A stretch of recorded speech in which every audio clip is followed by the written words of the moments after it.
Bé, la reunió que hem tingut avui en el secretari general d'Infraestructures del Ministeri, junt a DIF i als directius de Renfe, el que hem volgut és traslladar una problemàtica que tenim en el municipi des de ja fa molts anys, però que ara els seus últims anys s'està aguditzant. El tema es tracta d'un pont que tenim en el polígon industrial, és un pont que creua les vies per damunt, la infraestructura ferroviària. És l'únic dels dos accessos que té el municipi. Tenim este pont que ve via el polígon industrial i després tenim un pont que dona més accés directe al nucli urbà. Este pont d'accés al polígon industrial fa ja molts anys que es troba en molt mal estat. Cada dia que passa està empitjorant i els últims anys ja s'està fent intransitable. Això és un problema molt important i molt greu. El problema és que aquest pont està dificultant que puguem vendre o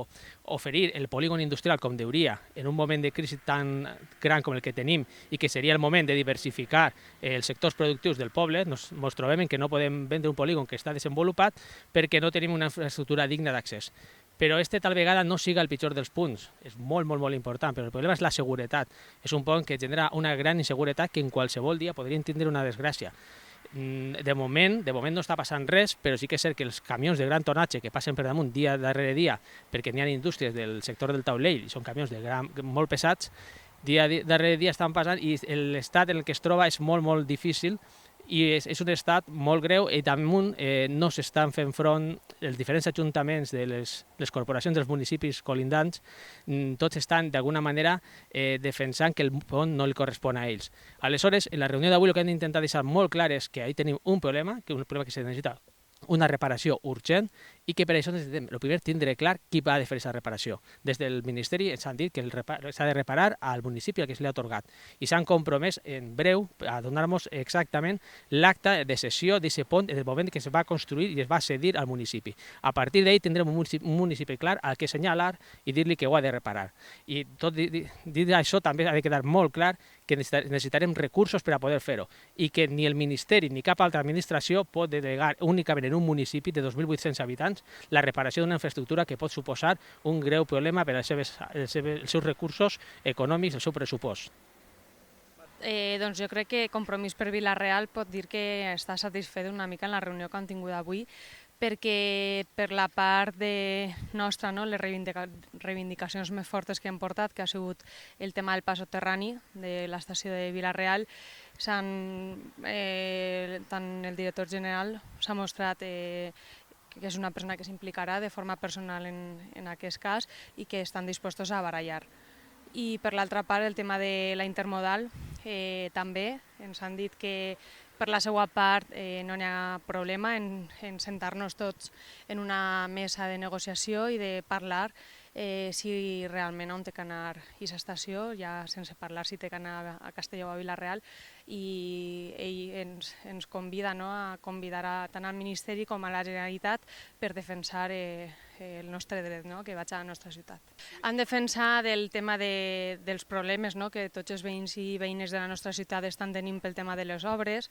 en el problema d'arribar fins a València, en les rodalies. Ens han dit que tinguem una mica de paciència perquè és un tema que, clar, és una mica difícil de solventar, donant el mateix servei ferroviari, però que sí que existeixen altres alternatives que s'han ficat en marxa i que jo mateix he demanat que ens donen tota la informació necessària perquè tal volta no s'està fent arribar als nostres veïns i veïnes. Aleshores, des de l'Ajuntament treballarem per a donar difusió a tota aquesta informació. I també, conjuntament amb els altres companys, hem defensat aquesta connexió en les comarques del nord. Com calen. Hem fet una reunió, pensem que a Vinaròs tenen una problemàtica tan greu dels estudiants que baixen a la UGI o de la gent que ve a l'hospital a treballar o de gent que de Vinaròs ens desplacem a Castelló o a Tortosa i tenim unes infraestructures molt deficiències i unes rodalies molt penoses. Llavors hem parlat amb ells, no han tret res clar, ens han dit que no hi havia els estudis que de moment a curt termini no pensaven ficar més rodalies, bàsicament, però que ens han emplaçat per una propera reunió en el delegat de Renfe de Castelló per a veure si parlem amb ells i podem aplegar un punt més, però bueno, la cosa està complicada. Clar, nosaltres el que proposàvem era augmentar la freqüència dels trens de rodalies, des de Vinaròs fins a Castelló, passant pels pobles que tenen estació, i intentar que siguéssim un nexe d'unió, que el tren ens pogués apropar tant socialment com econòmicament, que els viatges sí que seran un preu assequible i assumible i que tinguessin una freqüència més gran, sobretot que vagi bé per als universitaris i per la gent que treballa. Ficar una miqueta de trellat en la relació horari en el treball o per la gent baixa a Castelló. Una de les apostes que fem des de la Regidoria de Joventut i Participació és donar veu a aquells joves que tenen problemàtiques per tal de fer el possible des de l'Ajuntament per a poder solventar-les. I una d'aquestes era, sobretot, la manca de rodalies i de transport per al tema dels joves en quant al transport fins a la universitat. Vam considerar que davant les queixes que vam rebre per part d'un gran nombre de joves, tant de joves també com de pares que ens afecten aquesta situació, vam decidir encetar un procediment de manera de que poguérem fer arribar aquestes queixes al Ministeri. I així ha sigut, i avui hem tingut una reunió amb el secretari general d'Infraestructures del Ministeri de Foment, junt amb els directors d'Adif i de la Renfe, per a poder transmetre totes aquestes mancances que els afecta als joves tant de Benicarló com de les comarques del nord, perquè no només tenim un problema al nostre municipi, sinó un problema gros a les comarques.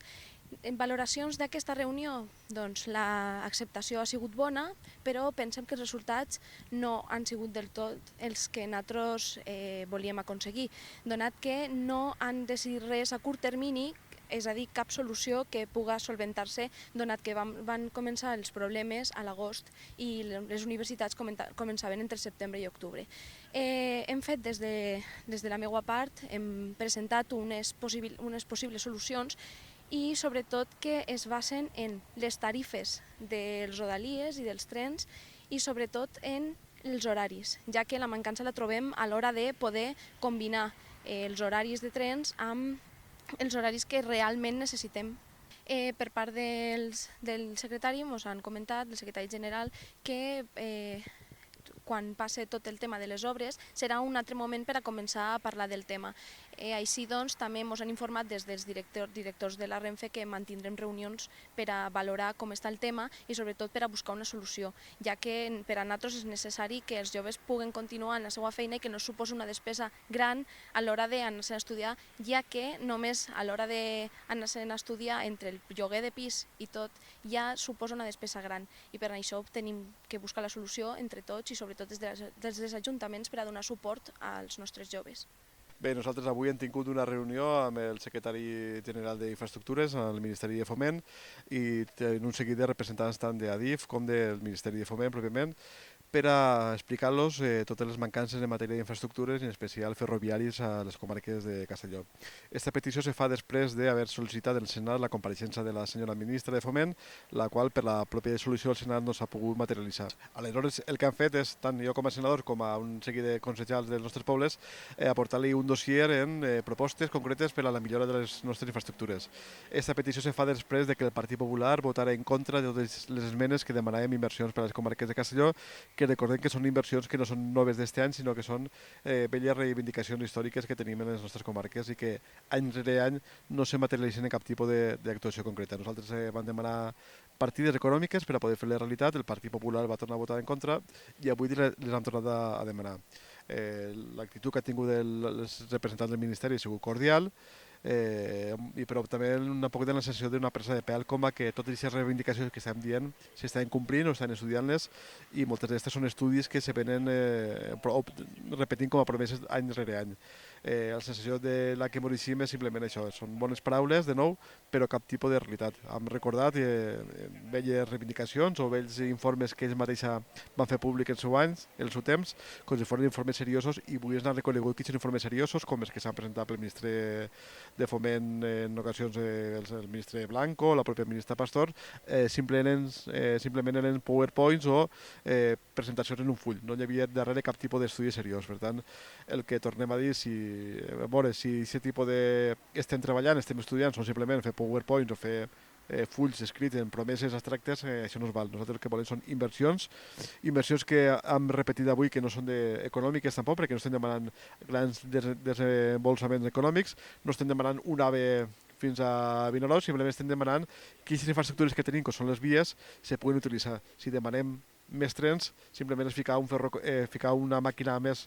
circulant. Demanem més rodalies, demanem més regionals, no demanem noves vies. Demanem, òbviament, que se milloren les estacions i demanem que tant la línia de Vinaròs fins a Castelló, incloent fins a Tortosa si farà falta, com la línia de Sagunt al Palància, tinguen una oferta que és la que la gent necessita per a les nostres comarques.